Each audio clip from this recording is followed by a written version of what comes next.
Animasinya keren banget ya. Tapi tunggu, sebelum kita lanjut ke materi, perkenalkan aku Naya. Aku Mela. Aku Kalia. Aku Jasmine. Aku Rahima. Kami dari ISH 35. Penelitian kami yang berjudul Efektivitas Belajar Siswa SMA N81 Jakarta di bidang iptek akibat eksposur animasi di media massa dilatar belakangi oleh pendidikan.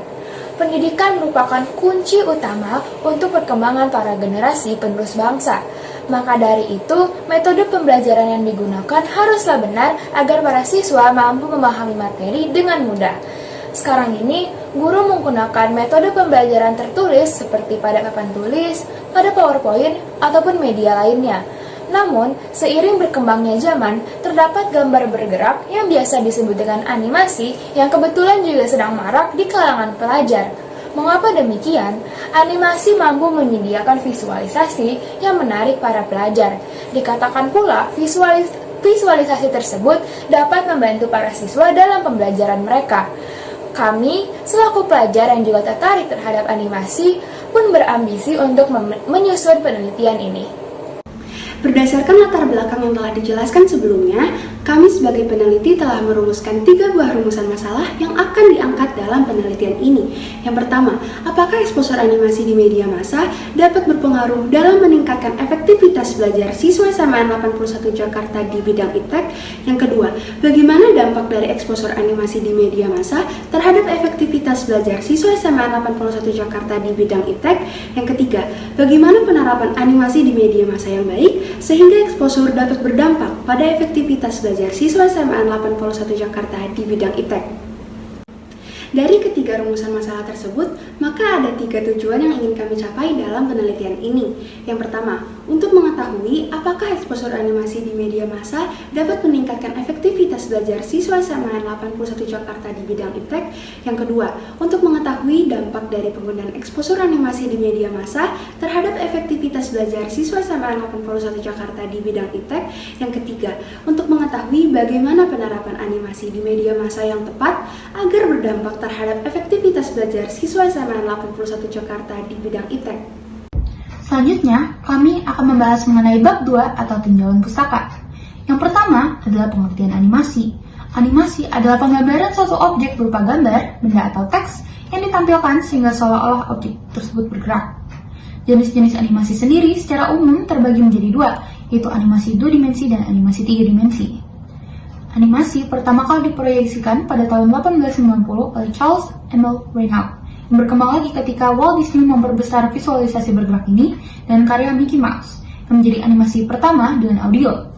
Hingga saat ini banyak inovasi yang terus berlanjut, termasuk teknologi CGI yang pertama kali ditampilkan dalam Toy Story 1995. Kemudian, kami juga ingin membahas tentang iptek. Iptek itu sendiri merupakan kepanjangan dari ilmu pengetahuan dan teknologi yang secara singkat merupakan pengetahuan rasional yang digunakan untuk mengembangkan metode, teknik, dan benda-benda menjadi suatu perangkat yang diperlukan manusia.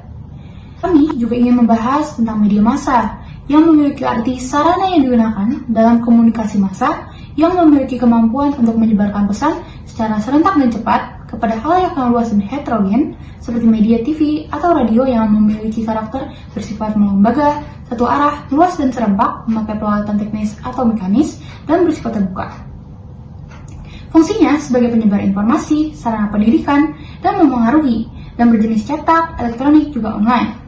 Terakhir, ada efektivitas belajar, yang berarti suatu proses belajar yang dapat berjalan dengan baik, sehingga berhasil mencapai tujuan belajar yang diinginkan, dan seringkali diukur setelah tercapainya suatu tujuan belajar. Selanjutnya saya akan bahas mengenai metode penelitian. Untuk waktu dan tempat penelitian, kami kurang lebih menghabiskan selama 3 bulan dari mulai persiapan hingga penyusunan hasil penelitian. Dan kami akan melakukannya 100% di rumah masing-masing. Oleh karena itu, untuk pengisian angket, kami akan menggunakan bantuan platform Google Form yang akan kami sebar melalui media sosial seperti WhatsApp, Line, ataupun Instagram. Kemudian untuk sumber data, alat, dan bahan. Sumber data kami adalah peserta didik SMA 81 Jakarta serta Dewan Guru SMA 81 Jakarta yang masih aktif belajar mengajar. Dan untuk alatnya kami menggunakan angket berskala sehingga akan memudahkan responden mengisi dan memudahkan kami dalam pendataan. Kemudian untuk metode pemerolehan data, kami akan memberikan kuesioner yang lebih mengarah kepada animasi. Untuk siswa lebih kepada ketertarikan animasi dan hubungannya dengan IPTEK, sedangkan untuk guru lebih kepada pembelajaran dan animasi, khusus seperti animasi sebagai media pembelajaran. Kemudian untuk analisa dan pengolahan data, kami akan menyajikannya dalam bentuk tabel, diagram, ataupun grafik yang akan menjawab masalah dari yang sudah kami rumuskan sebelumnya. Rangkuman dari penelitian kami yaitu menganalisis efektivitas animasi dalam mendukung pembelajaran IPTEK siswa SMA Negeri 81 Jakarta di media massa yang melatar belakangi dampak dan penerapan terhadap perkembangan teknologi. Dengan harapan siswa dapat mengetahui manfaat serta landasan dalam bidang tersebut dengan kuantitatif untuk memenuhi informasi penelitian. Sekian dari kami, terima kasih.